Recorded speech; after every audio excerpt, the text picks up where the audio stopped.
Faut-il investir dans Crédit Agricole? C'est ce qu'on va regarder ensemble dans cette vidéo.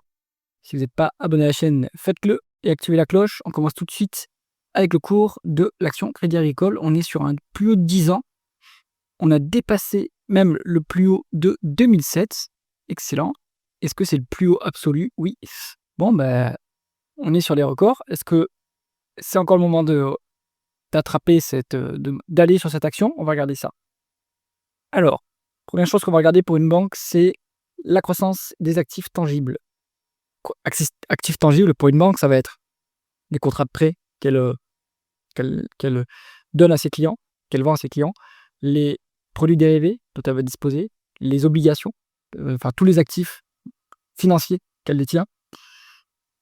Ce qu'on veut voir pour une banque, c'est une croissance de ses actifs tangibles. Alors là, il y a eu un problème sur 2024. Les actifs tangibles ont baissé. Alors, est-ce que c'est un problème du screener ou il doit y avoir de l'exceptionnel en fait, hein? Il y a quelque chose de, à mon avis, soit c'est un problème statistique ici, soit il y a des croissances exceptionnelles des actifs tangibles et du coup ça fausse un peu cette valeur. Bon, ce qu'on peut voir en tout cas, c'est qu'en médiane, si on se met une médiane ici, hop, on est sur une croissance de 6,5 en termes d'actifs tangibles, c'est pas mal. Donc bonne petite croissance quand même du bilan, donc ça c'est sympa. Ce qu'on va regarder, c'est est-ce que on a une croissance des dépôts, c'est-à-dire qu'est-ce qu'on arrive à capter en fait de la clientèle et des déposants. C'est le corollaire aussi des crédits, puisque les crédits font les dépôts sur une banque. Quand une banque octroie un crédit, elle crée de l'argent à partir de rien et ça fait des dépôts évidemment. Donc 7,8% en médiane sur 10 ans, c'est très bien. Par contre, depuis quelques années, c'est en forte chute. Donc Crédit Agricole a l'air de perdre des parts de marché. Contre qui? Peut-être contre les nouveaux acteurs, les Boursorama par exemple, enfin tout ce qui est acteurs néobanques, on va dire. Donc ici, on est sur, on va se mettre en last 12 months parce qu'on a les données. Ouais. Donc on a une en fait, on a une forte décroissance en juin 2024. Donc là, qu'est-ce qui s'est passé? Peut-être que c'est aussi pareil un artefact statistique ici. En tout cas, on est sur une croissance, on va dire correcte, sur les 12 derniers mois, à mars 2025, de 4%. Donc on continue à collecter des dépôts. Donc ça, c'est bien. On regarde le Core Tier 1 Capital Ratio. Donc ça, c'est l'indicateur, on va dire, de solidité de la banque. Quelle est sa proportion d'actifs liquides qui pourrait lui permettre de faire face à un problème de liquidité. On voit qu'il est quand même assez haut, hein. Donc là, je pense que c'est pareil, c'est soit c'est une déviation temporaire, mais en tout cas, c'est haussier depuis 10 ans et donc les banques européennes sont quand même bien améliorées sur ce sujet, hein. Ici, vous voyez, en 2008, on était à 5,2. Depuis, on a doublé, on a fait plus que doubler les actifs liquides. Donc, on va dire que la banque est quand même solide. Après, Crédit Agricole, c'est too big to fail. Donc, il n'y a pas trop de risques sur cette banque-là. On veut ensuite la proportion d'intérêt qui provient en gros, la proportion du chiffre d'affaires qui vient des intérêts. Ça nous indique si la banque est sensible ou non à la variation des taux d'intérêt. Là, c'est 58,5, c'est quand même significatif. Bon, ça a bien baissé depuis 2015, depuis quelques années. On était sur un sommet, donc là, on était sur des niveaux assez élevés. À l'heure actuelle, on est sur quasiment le plus bas. C'est bien en fait pour une banque de plus être trop dépendant de la variation des taux d'intérêt parce que on a d'autres sources de revenus, du trading éventuellement, des commissions qu'on prend sur des transactions.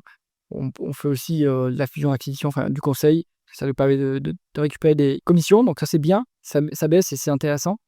Surtout que le marché immobilier français est quand même assez compliqué. Donc après, Crédit Agricole, ils ne font pas qu'en France évidemment, mais disons que quand même, en Europe, le secteur immobilier est assez compliqué, donc c'est pas avec des prêts que la banque va gagner beaucoup d'argent. Donc ce qu'on voit ici, c'est quand même intéressant.